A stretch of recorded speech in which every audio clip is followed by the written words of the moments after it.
నంద్యాల జిల్లా శ్రీశైలంలో తెల్లవారుజామున చిరుతపులి సంచార కలకలం రేపింది. శ్రీశైలం క్షేత్రంలోని పాతాళగంగ మార్గంలోని 110 కాటేజ్ దేవస్థానం ఏఈఓ మోహన్ ఇంటి వెనుక తెల్లవారుజామున చిరుత సంచరించింది. ఇంటి వెనుక ప్రహరీ గోడపై నడుచుకుంటూ వచ్చి గోడ దూకి ఒక కుక్కను ఎత్తుకెళ్లిందని ప్రయత్నించింది. కుక్క ఒక్కసారిగా గట్టిగా అరవటంతో లైట్ వేస్తారు. దీంతో చిరుతపులి కుక్కను వదిలేసి ప్రహరీ గోడ దూకి వెళ్లిపోయింది.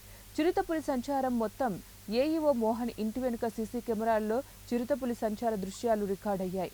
తెల్లవారుజామున సుమారు 3 గంటల 20 నిమిషాలకు ఇళ్ల వద్దకు చిరుతపులి రావడంతో జనసంచార ప్రదేశాల్లో చిరుత సంచరించడంపై స్థానికులు భక్తులు భయాందోళనకు గురవుతున్నారు.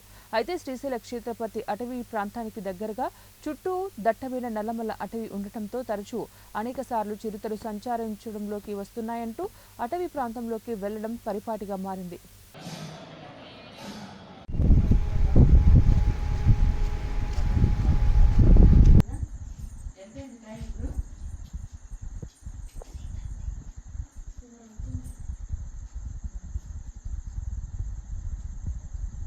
అది అలవాటు పడింది కాబట్టి ఇంకా జాగ్రత్తగా మీరు కూడా నైట్ అయితే అసలు ఎవరు తిరుగుతారు, లేకపోతే ఫెన్సింగ్ అనే వేపిస్తే మేలు.